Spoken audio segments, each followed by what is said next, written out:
Welcome to Convince Me in 15 Minutes, where we give our guests 15 minutes to convince us about timely topics in the financial services industry. Before we begin, please subscribe below. The Convince Me in 15 Minutes podcast will introduce you to new concepts, theories, philosophies, and practices in the financial services industry. Your guides are Luke Tawas and Keith Thompson. We'll follow up the initial presentation with questions. So again, subscribe below and we'll introduce our guest speaker. Hi, my name is Todd Finkle, and I'm the Piggott Professor of Entrepreneurship at Gonzaga University. I want to thank my friends Luke and Keith for having me on today, and I'm going to convince you about Warren Buffett's success and what he's done to become a successful entrepreneur and investor. So the book that I'm going to talk about today, it took me 14 years of work and 9 years of research and 5 years of really writing the book. Because there have been so many books that were out there written on Warren Buffett, I wanted to make sure that I had enough new material on him to make it worthwhile. And obviously, I must have done something right because Columbia University picked it up and it's been translated into 13 languages. I grew up with the Buffett family in Omaha. I was born in Omaha like Warren was and all of his kids. And I thought that, to give a good visualization of the Buffett family, there's Howie on the left, who my brother David went to high school with at Omaha Central. And that's Susie, his first wife, who died of cancer.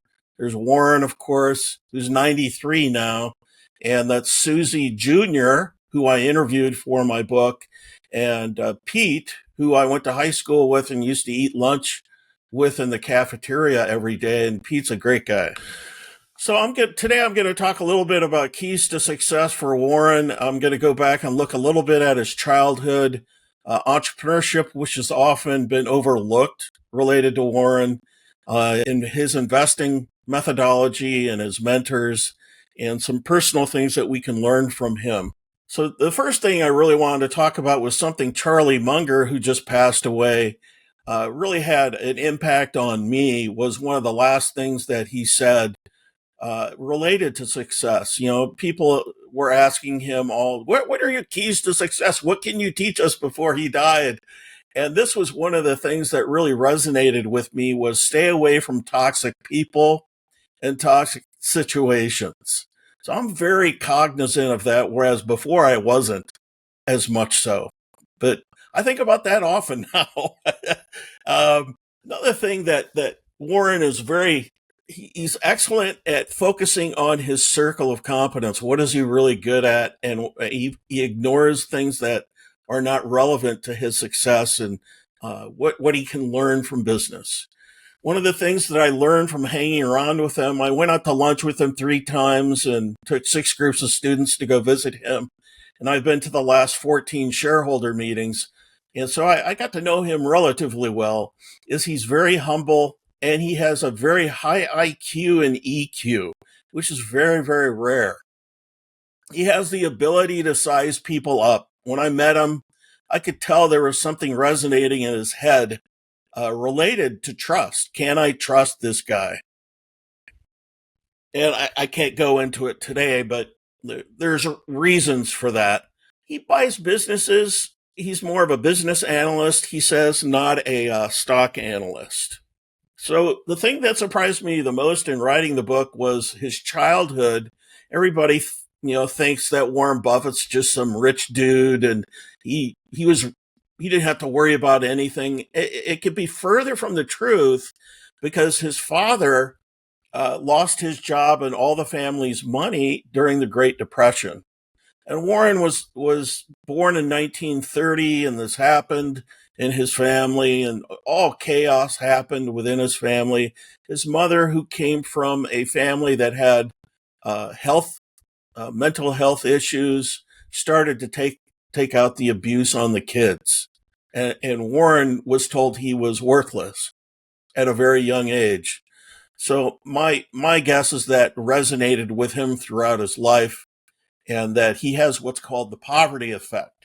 Let's talk a little bit about entrepreneurship. Most people don't think Warren is an entrepreneur, And that's a big mistake to think that, because he's been an entrepreneur ever since he was 4 years old, selling lemonade on his neighbor's driveway. And he's done so many things that are entrepreneurial in his life. And the next kind of square there talks about business experience versus education. Buffett's not a big higher education guy. He says you only need a couple classes to be a successful investor, how to value a company, and a course on behavioral finance.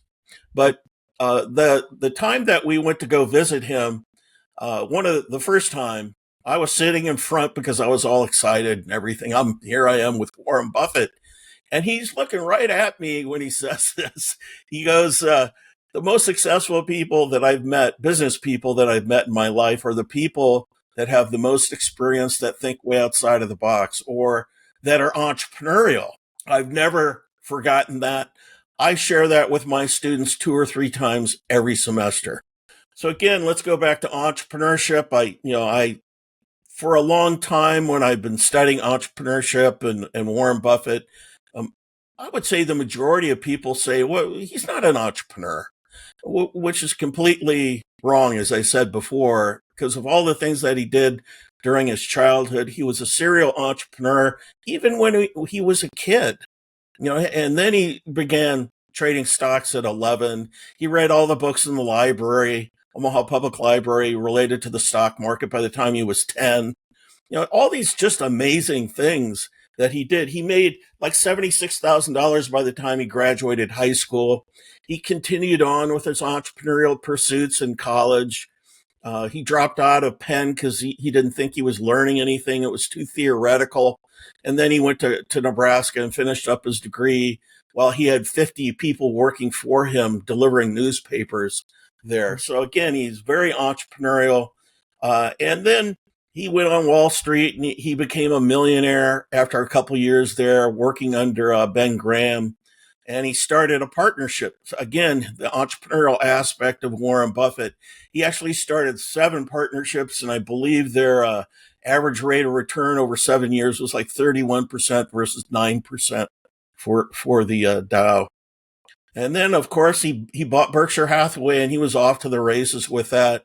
And Berkshire Hathaway, when I was in high school with Pete, was $69 in 1976, and now it's around $6,000. And I just thought that this would be a good overview of the performance of Berkshire Hathaway since Warren took over. His mentor, he went to Columbia after he got his undergraduate degree, and he studied under Benjamin Graham, who is like the godfather of value investing, and he wrote these 2 famous books. But that focused more so on the numbers aspects of companies. When Charlie Munger was involved with Berkshire Hathaway and he became the vice chairman, he really pushed Warren to think more so about the long-term quality companies, investing in for the long term and looking at the totality of a company. And that's a very famous book there that Phil Fisher wrote. So let's look briefly at Buffett's investing style. This was my driving factor for writing the book, is because while there were a lot of books that were out there, I didn't think that they did a good job of giving me a real world example of how he does what he does. So I made sure that I did that so anybody can understand the methodology of Warren Buffett, and I take you through step by step on how to do that and define everything and give a real world example of Apple. So the most important thing that Warren does is he looks for companies that are buying less than their intrinsic value, or what he calls a margin of safety. He holds them a long time so they compound. It's like that. What do they say? Compounding is the 8th wonder of the world or something like that. Again, he says you only need 2 courses to be a successful investor: how to value a company and your temperament or behavioral finance. And I have a whole chapter in my book on behavioral finance. I also have a chapter on Buffett's mistakes, and I apply the behavioral finance aspect to the mistakes that Buffett has made, and I talk about that. Intrinsic value, I have found in my research it related to investing is the hardest part because it's art and science. And so there are two aspects I want to talk about today related to investing, Warren's investment style, qualitative and quantitative. Qualitative, circle of competence, management. He wants a talented management team with integrity that has passion, and they're not greedy, fair compensation. They're not lemmings, meaning, and that's Charlie's favorite word is lemmings. He used to talk about that at every shareholder meeting, meaning that they think for themselves and they're creative and innovative and they do different things than the competition. And he also looks at the industry and he reads all these reports. He reads all the time. He looks at the competitors and their competitive advantages and their management team, the business model, and the brand. And does the company have a sustainable competitive advantage or what he calls a moat? So Geico has like a cost leadership moat that he owns. And Gillette, which he used to own, I thought had the best moat. Because they had like 70 or 80% of the market share. And I was really surprised when he sold that, actually. Brand and IP are two things for Gillette and Coke. Quantitatively, he likes companies that don't compete on price, a return on equity of 15 to 20% with debt to equity paid off in 5 years, profit margins, preferably 20% over a 10-year period of time, with increasing earnings, a strong free cash flow. He likes firms that don't need a lot of money, a return on invested capital of 20%. He likes firms that have the ability to raise prices during inflationary times like now. And See's Candies, when he first bought that, the first thing he did was raise the price. And he's done that every year, ever since. He raised it by 10% a year. And that whole story about See's is really funny, the whole story of how he bought it. Retained earnings, he likes companies that give back dividends and buybacks. And again, a valuation, a margin of safety. He wants to buy companies that are less than what they're valued at. And he does that usually through the discounted cash flow methodology. The last couple of slides I wanted to share with you are some really important things. I mean, money is important, don't get me wrong. My main driver for the book was really, his investment methodology. But what I've learned was all these little golden nuggets in there, personal golden nuggets. The first one, every time we went to go visit Warren, I'm with these 20-year-olds. And the first thing he says to them is the most important decision in your life will be who you marry. And of course, that's so powerful to a 20-year-old. The one that I really like the best there is number 2. I will speak no ill of any man and speak all good of everybody. And that's a quote from Benjamin Franklin. And that's one of the reasons why he was so popular. And he was a spokesman for the United States. Warren measures success by how many people love him. He thinks that if you're going to have 2x instead of x, that's not necessarily going to make you any happier than you are right now. Do what you love, work for somebody that you admire the most, invest in continuous learning, learn something new every day, and invest in self-improvement. Dale Carnegie was one of his heroes, one of his mentors. He took a $100 Dale Carnegie course to learn about public speaking. Just briefly overview of, Warren Buffett and some of the things that have made him successful. And here's some links that you can contact me if you have any questions for me. And I'm going to leave it up to Luke and Keith now for the questions they're going to have. Do you want me to stop sharing? Yeah, that's perfect. Sure. Yeah, that's fine. Yeah. All right, go ahead, Luke, ask the question. Well, the first thing we'd like to do is just to ask the people that are watching this podcast to give it a thumbs up if they're convinced by Todd. I know I am. I'm a huge believer in Warren Buffett, and I really appreciate you sharing some insights today, Todd, into who he is as a person and certainly some of those nuggets that you shared, some I knew, some I didn't know. I definitely know that, first thing he tells people is, think about who you marry, because, that's probably been one of the most important decisions in my life, which has worked out really well. But one of the interesting things that always catches me or, gets me off guard about Warren Buffett is the fact that he always preaches collecting dividends, but he's never really paid one.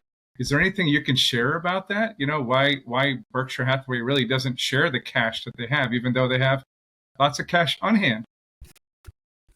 Because he thinks he can do better than that. You've got that issue, and then you have the whole tax issue. Yeah, he uses the cash to buy back shares, right? He does implement that. Yeah, he's been doing a lot of that lately. Yeah, and then he also buys other companies, and he, utilizes the cash in multiple ways. But he's not afraid of holding large shares of cash over long time periods, even though for a while there, it really wasn't making him any kind of interest on that cash. But it really provided, I think, a lot of stability to Berkshire Hathaway along the way. Well, when you're making about 5.3 to 5.4% on your cash, that's not too bad, right? That's correct. Yeah, it's interesting. You brought up the fact that he was a Depression-era baby. My father was a Depression-era baby, and I can tell you that it informed pretty much every decision he made in his career. But one of the stories I do like to tell, which is kind of an investor behavior story, in 1972, when I was like 6 years old, much like every other parent known to mankind, they brought their family to the brand new Disney World. And I think like every father who brought their children to Disney World came home afterwards and said, holy cow, I've got to own some of that. And he went and bought some Disney. But unfortunately, Disney at that time was part of that nifty 50 and was trading at effectively all-time highs from a PE standpoint, somewhere in the mid-70s, if I recall. And ultimately, Disney promptly collapsed in price. Not because the business was bad. The business continued to earn and grow and generate cash flow, et cetera. But he didn't break even on that until I was a sophomore in college. And I think that's probably a good Warren Buffett story, because while Disney might have been a great company, it probably wasn't a great value at the time. And I think he is not just about owning good companies, but he's about owning them at the right prices. And is that a fair assessment? That's a fair assessment. And patience is huge for Warren. Will he take advantage of those dislocations? Let's assume he does buy something at quote unquote the wrong price. But he's buying companies, though. It's not like he's buying shares. He hasn't really bought companies in quite a while. He's been buying shares, and now he's got Todd Coombs and Ted Weschler doing a lot of that stuff too. I think each of them has $15 billion that they manage, and they've been, all of a sudden, when you've seen them get into technology, I think that's a lot of Todd and Ted. Like they all of a sudden got into Amazon. Warren always talked about how great Jeff Bezos was. He thought, I swear to God, every time I listened to an interview with Warren back then, I don't know, about 5 years ago or so, he was saying something about how great Jeff Bezos is, and he's the best manager in the world, and da-da-da-da-da, but yet he didn't own any Amazon. It's like the Microsoft days, when Microsoft was doing so well, but he didn't invest with Microsoft, or Google, when he was saying, oh, they're so important related to marketing with Geico. He saw it all on the wall, but yet he wouldn't invest with them. He had a chance to do the IPO with Google, and he didn't. And Intel was another one. He had an opportunity to go ahead and invest in the IPO with them through somebody that was on the board with him at a college, and they told him all about it. So he's made some really big mistakes, but obviously it hasn't hurt him too much. Well, Todd, I know you and I met. Well, I know his most recent annual newsletter was calling Charlie Munger the architect, and I found it so moving that I know we posted it on our LinkedIn page. And I'm not sure if you could share any thoughts about that piece or anything that you got out of that. It's just classic Warren because he lifts other people up. That's one of your Yep. slides. Yep. It's all about saying good things about those Yep. around you, which is most people want the spotlight on themselves. But I think Warren does a great job of lifting those people up. And in doing so, it lifts him up. Well, one of the things that he loves to do is he loves to do things to help people, to help. He did this for me to help other people become more successful. I sent him my book and he gave me the thumbs up to go ahead and do the book because you have to get approval. It's very common for Warren, at least for me it was, that he was very supportive of me. Maybe it's because I knew him and I grew up in Omaha. But he's like that. You're right. He wants other people to be successful, and he wants people to love him. And, to be loved, you have to do things to help other people, and he's great at that.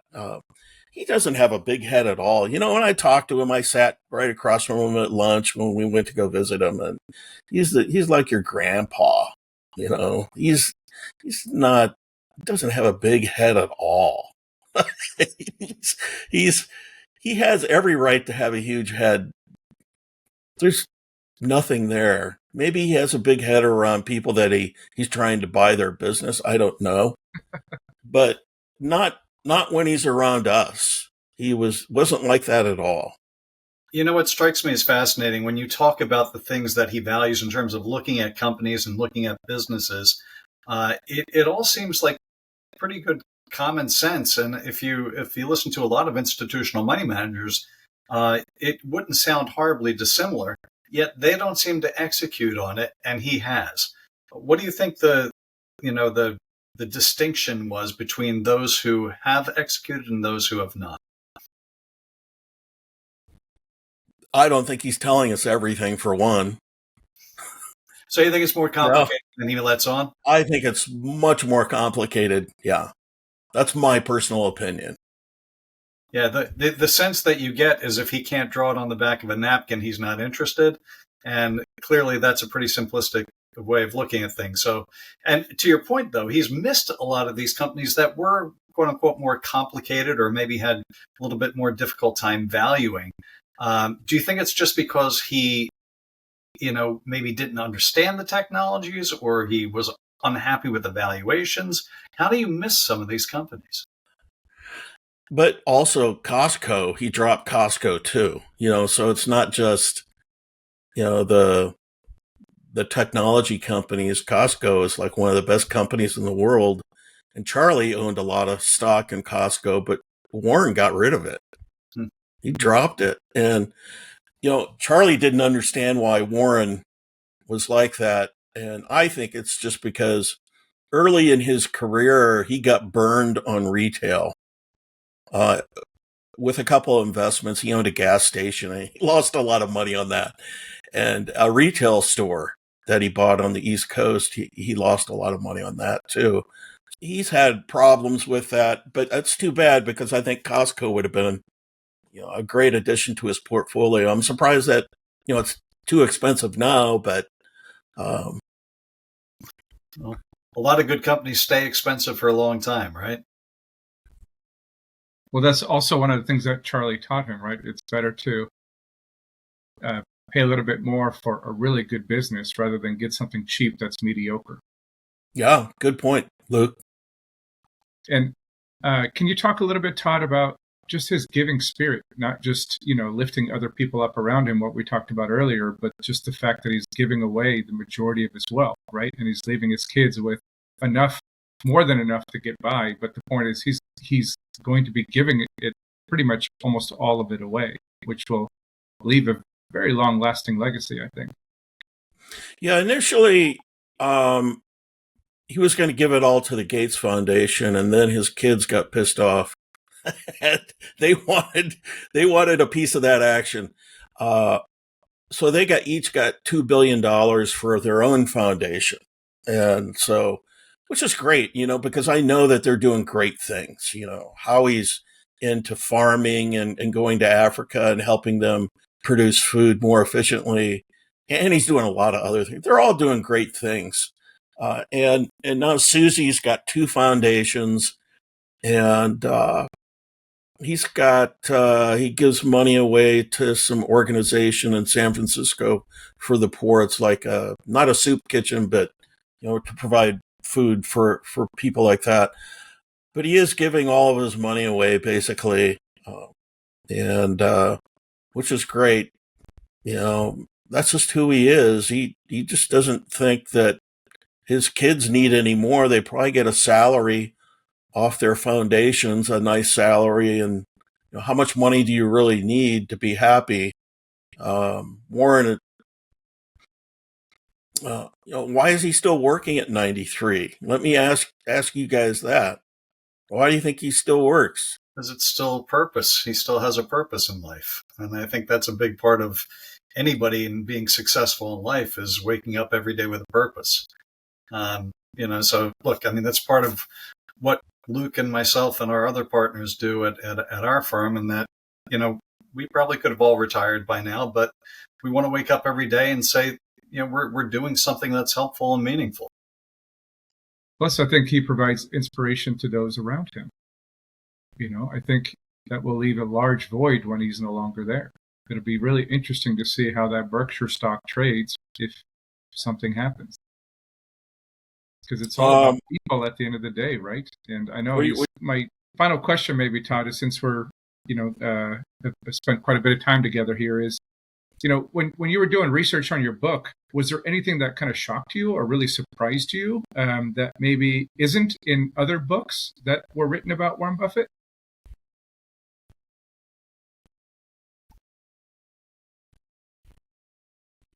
The thing, like I said before, was that the whole problem with his childhood shocked me. I didn't know that before. Maybe somebody's written some stuff about it, but I was really shocked, because most people probably think, like I said, he's some rich dude. He's never had to worry about anything in his life, but it couldn't be further from the truth.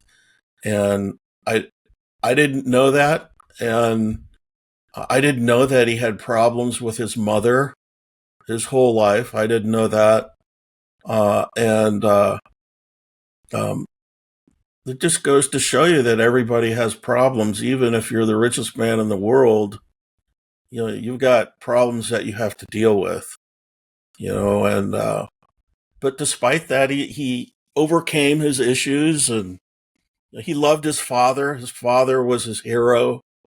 Besides his Dale Carnegie certificate in his office, he's got a picture of his father on his wall. He loved his father enormously, and his father was the reason, when he died, was the reason why he actually bought Berkshire Hathaway, which was a mistake, by the way, which I'm sure you know about that.